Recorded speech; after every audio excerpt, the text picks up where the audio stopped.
and welcome to this week's edition of Sisters Corner, the topical show where we're discussing issues of relevance to Muslim women, and actually all decent human beings.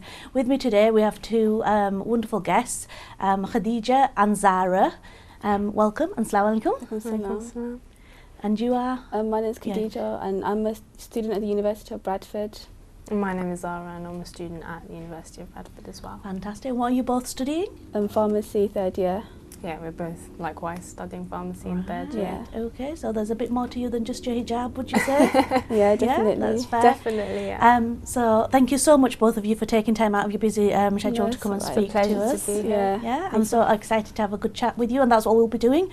We'll be talking today, viewers, around on the topic of hijab, Islamophobia, and what it means to be a Muslim woman actually, and a young woman at the moment, with all the international focus on sometimes this piece of cloth, sometimes on, women generally, but on all Muslims. Also, for part of the show, we'll be talking about the Visit My Mosque initiative, which took place on the 5th of February. Which was an amazing initiative where people from all different backgrounds were invited into lots of different mosques up and down the country, and alhamdulillah, it's been branded a huge success and it's been growing year on year for the last couple of years. So inshallah we'll get to that in a bit, but let's just start talking about what you girls were doing on World Hijab Day, which was the 1st of February. So World Hijab Day, what happened was we set up a stall in the University Students' Union, and we were getting people who never tried on the hijab before to try on the hijab, and also letting them take it away. And I think what we were trying to achieve by that is sort of just breaking down any stigma or any of the barriers that people may have or may think, and also we wanted people to ask questions and make people understand that it's okay to ask questions and there's nothing wrong with that, and just to sort of, make people understand the message behind it, and that, it doesn't, there's more to us than just a hijab. Just a piece of cloth. Yeah. We are people, we are, like others. So yeah, and I think we were successful in getting that message across. Yeah. And did you do that for the entire day, or? Yeah, that was on for majority of the day. Yeah, it was on for the majority of the day, and it was really great, the feedback we heard from people about, what they thought about the hijab before, and then, after trying it on, asking them what do they feel, what would they like to feel, being the person that's wearing the hijab, would they like to people to have others to have different views of themselves, and it was just really great to sort of see their perspectives whilst they were wearing the hijab. So yeah. Excellent. So what kind of questions did you hear that did people ask? So I think a lot of people are asking, why do we wear the hijab, what the point of the hijab is, what the meaning is behind it. And I think we were successful in getting that message across, that it's about modesty, it's also about representing us as Muslims. And then we were also getting questions like, do you feel different from others, wearing the hijab? And I think that depends on, it's on an individual sort of basis. But I think it was just really good to, just to express what we feel and hear their views on things, and just sort of breaking down any barriers. Yeah, and it's not unusual, is it, around the university campus to see women in the hijab at all? No, it's quite common actually. I think especially in Bradford, there's quite a few of our students that wear hijab, and I think that's a nice thing about here, because the majority of us are Muslims. And I think for anyone else who come from other places where there's not that many Muslims, I think it's good for them, because it kind of gives them the encouragement they need to maybe start wearing the hijab, because they have just seeing someone in a hijab and you wanting to wear it, that's support in itself. And I think that really helps and makes you feel like part of a community. I suppose that is quite an important thing, because I've been wearing a hijab now for way longer than I've been alive actually. I started when I was 16 and I've been wearing it for decades now, and I went to a large secondary school, and I remember wanting to wear it when I was sort of 14, 15, but feeling like it was too big a jump. It was white, non-Muslim majority, it was white majority basically, and And I was just like, oh, I don't know. And, you know, and I'm talking back in the sort of late 80s, early 90s, where hijab actually wasn't that common. I know, like my mum, my heritage is Bangladeshi, so my mum would put a sari around her head or a loose shawl. But the hijab as we wear it now, it wasn't that, it wasn't that common. And so actually it was quite a big deal. So in the end, I decided when I went, I wore it everywhere but school until I was 16. And then when I was 16, I went into the sixth form, and I went, over the summer, I just said, Bismillah, I'm going to do it. For 2 weeks, I heard lots of things.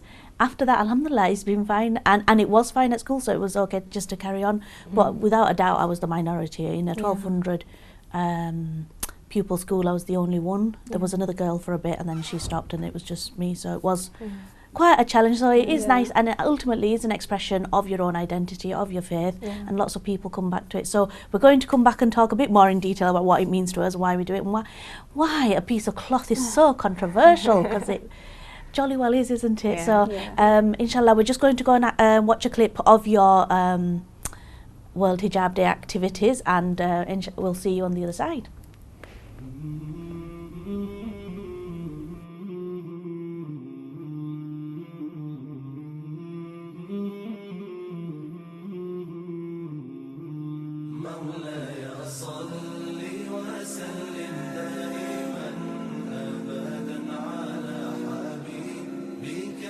Hi everyone, it is World Hijab Day. So at ISOC from Bradford University, we have a table of hijabs, and we have invited Muslims, non-Muslims, people of all race to come and try them. And we let them keep the hijab after they try them as a good gesture. So here is Anam, the secretary of Bradford ISOC, and she's just putting on a hijab for Gemma.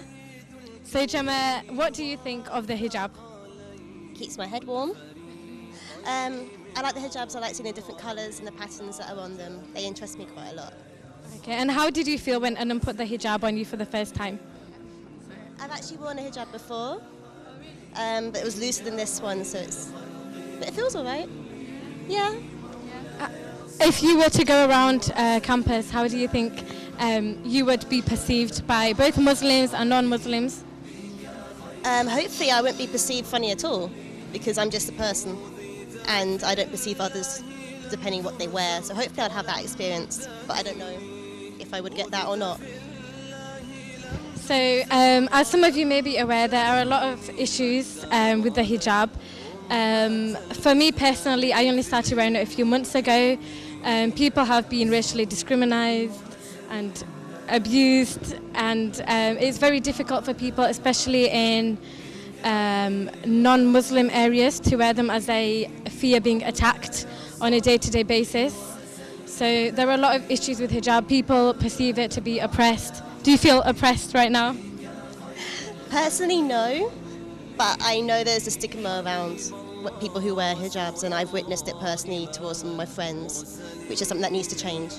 Yeah, so personally it makes me feel empowered to wear a hijab, and I think it's a good representation. It's something that was designed, it's prescribed for Muslim women to cover themselves and dress modestly in a way not to attract any attention from anyone. However, it is not just for Muslim women, it's also for men. There is a hijab for men, so there's also a dress code, so it's not as though it's sexist to the females in Islam.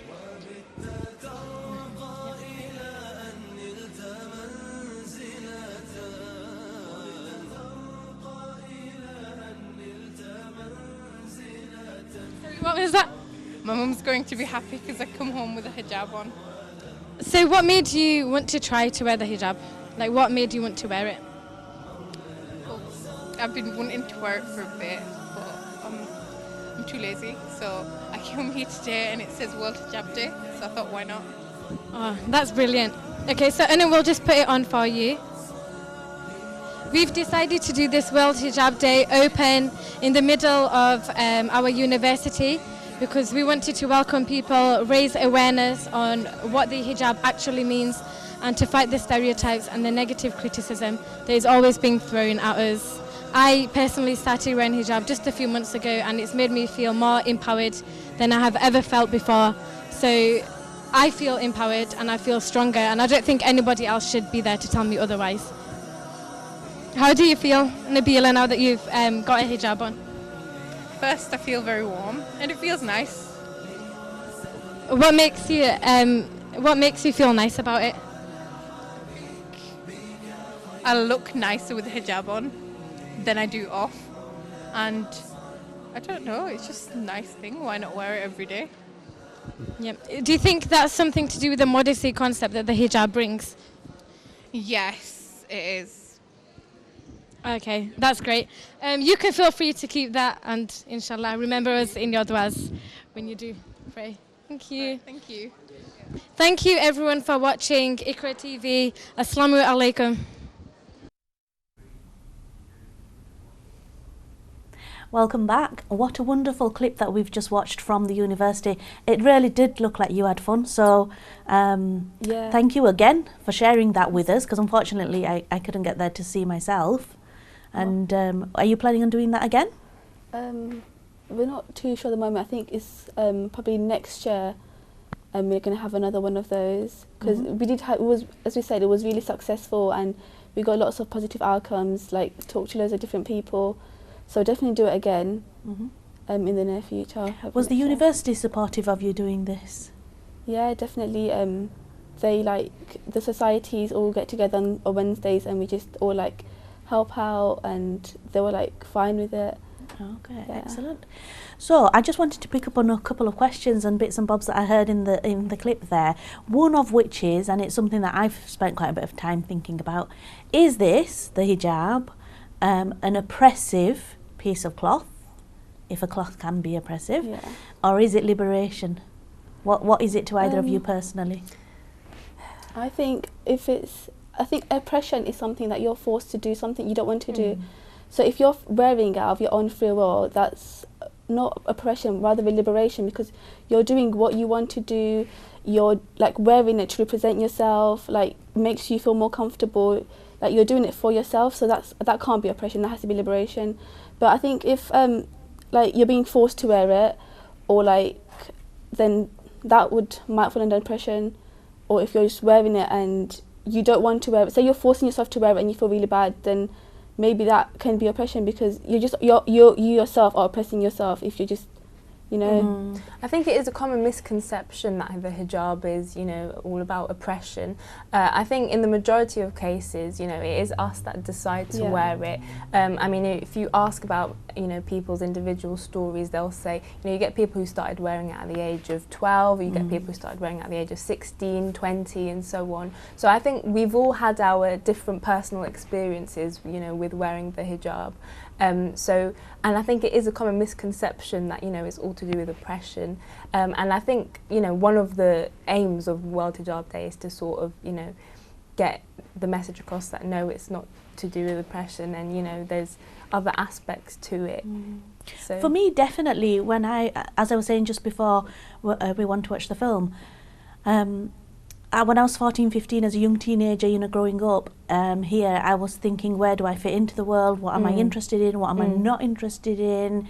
And one of the things was I was very clear, I was very serious about my studies, and I didn't want to get distracted. I felt uncomfortable with the, as teenagers start to mingle a bit more and, with the opposite sex, and I didn't want that attention. And it was a really deliberate part of my thing. Somewhere along the way I'd read a book about, and this was me at 15, so I'd read something about, women should be just valued for what's in their brains, basically, and their personality and what matters. And in a way, wearing the hijab is a signal that actually see me as a human being first, and then as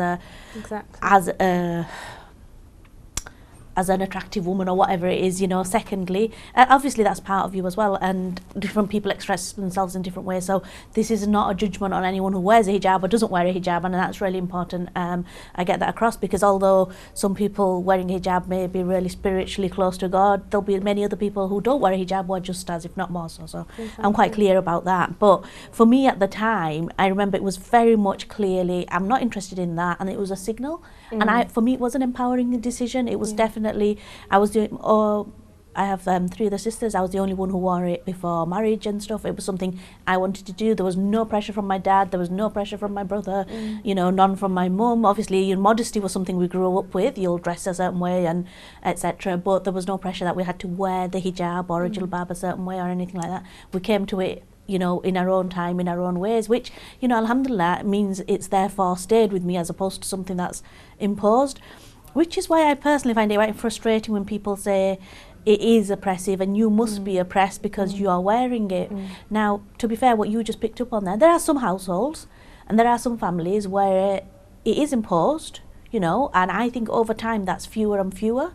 And the imposition will be some people have their view on their understanding of what the religion says, and then there'll be young women who are under pressure to wear it because that's the interpretation and that's the expectation on them in that setting. But by and large, I think you're with me when we say it is something people choose to do, because otherwise it doesn't have a lot of meaning, does it? Yeah, exactly, yeah. I mean, and just to pick up on a point, I think especially, you know, when us girls are at a young age, in a social context, we want to be more similar to other people. So that decision to start wearing the hijab can be difficult, especially if you're in an environment where there's not many other people wearing the hijab. So, I mean, yeah, definitely.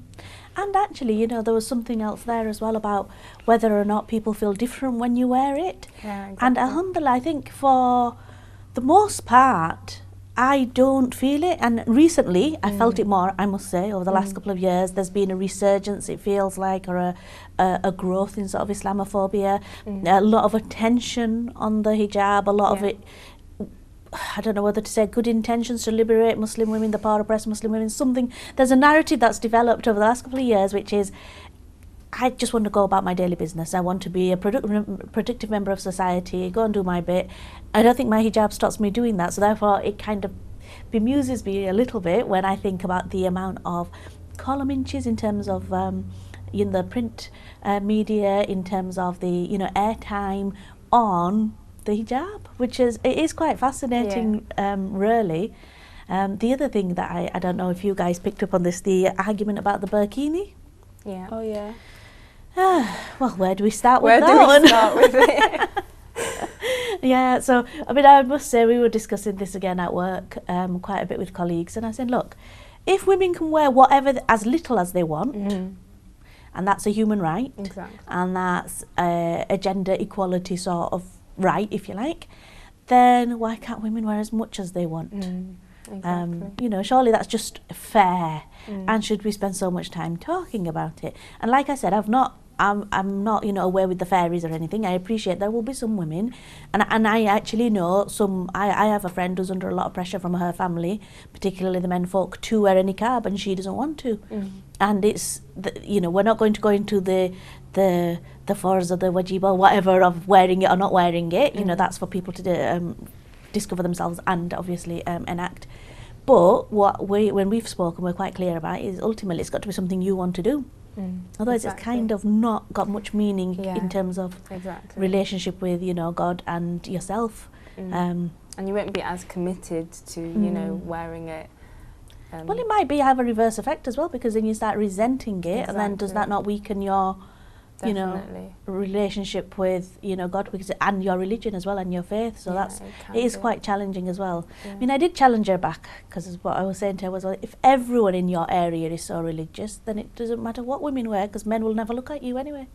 You know, you know, well, that because that's the other side of this. We've talked quite a bit about, you know, modesty, and modesty isn't just your clothes, though, is it? As well, you know, it's your it's your demeanour, it's how you act, it's your body language, it's you know, it's your manners, it's the kind of things you will talk about, it's how you'll do that, in what angles, in what places, you know. So it's and that is actually just I mean, we in some cultures we'll call it adab, and it's, you know, it is just different types of manners basically that work in different situations. So there are modesty rules, as you said in that clip, guiding that cover men as well, you know. So I have you know, alhamdulillah, it's a blessing. I have a large network of lots of different friends from lots of different backgrounds, and you know, with the advent on social media, you end up with more than you'll ever be able to really spend a lot of time with. So it's quite handy. But there's someone in and amongst that who just has a real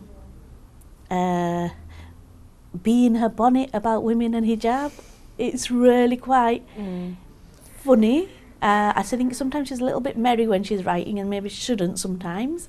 But it's quite interesting because her sort of thing is, if women have to wear this, how come men wear, be in Western clothes? And we had you a cup of tea together at some point, so we'll unpick some of that. But it's a real sticking point. So generally, really reasonable, really fair-minded person, no nonsense.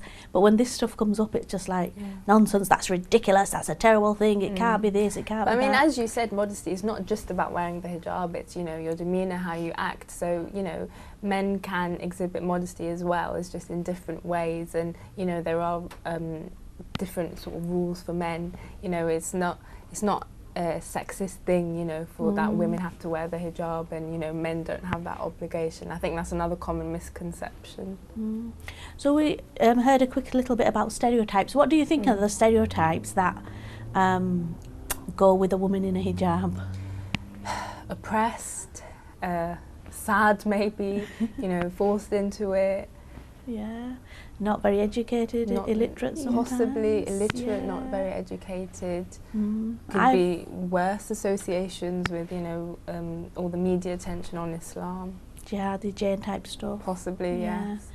It's it is a bit of a shame, isn't it? Because I think the oppression and the I've had it myself, where you turn up somewhere and you get spoken to a little bit more loudly and a little bit more slowly, because obviously you're wearing hijab, so therefore you must not be allowed out of the home too much, therefore you don't speak English, etc., etc. It's really fascinating. Yeah, it's really fascinating, the conclusions that people can jump to just because of their ignorance on the topic. On the other hand, last week I had a meeting with a partner. It was a police officer, and we worked together quite closely on certain issues, and it was really interesting because we were just talking about some of this stuff one-to-one, we were just unpicking some, and he was saying to me, but the thing is, Amriya, when you sit down and speak, I only see you, this is irrelevant, because obviously it's your choice and you want to do it, and that's all that matters, it's fine by me. All I'm interested in was what you have to offer and what we can do together to make the bits that we're working on better. And it's really interesting because and I said, and that's all I want, I just want people to sit down, see me as the human being I am, look at, in terms of my professional sphere, look at what I've got to offer, let's go make things happen together. I don't want to spend ages, and you can see it happening, establishing myself with you as a legitimate professional source or a partner. That's not what I want to do. I want to just get in, I've got the job, I need to get on with it, basically, and that's what we need to do, and that's what really interesting. Whereas for some other people, I can see is a barrier. And I remember once saying to a colleague, I can't say names, right? Anyway, I was saying to a colleague, I don't understand what it is. In some meetings I go in, and I know people are reacting because that's how stereotypes work. They're sort of like shorthand for you to quickly understand someone and then start to work out how to interact with them, and it's instant. It's like nanoseconds, and it happens very subconsciously as well. And so I was saying to him, I don't understand what people react to, because are they reacting to my hijab, literally wearing my faith on my head, because it's very public, isn't it? Are they reacting to the fact that I'm Asian, that I'm short, that I wear glasses? It could be any number of things that bring certain prejudice with them. And it was so funny because they said, well, to be fair, it would probably be a combination of all of that for some people, but more than that, it's as soon as you open your mouth, something different comes out. So just like, what do you mean? And it's the expectation, it's that I'll be very, demure, because that's the other thing, it's, very demure, very quiet, very prim, very proper. Yeah, I'm one of the most challenging people some people meet in those arenas, and that's fine because that's what I'm supposed to do, and I'm more than happy to do it for the right reasons. But it was really interesting that, because it's also, it was also the disconnect between I appear to be something, and then when I'm speaking, I am what I am, and that really sort of frazzles people a little bit. But anyway, inshallah, when we come back, we've got to go for a quick break because we're nattering away, which is and I'll see you viewers on the other side.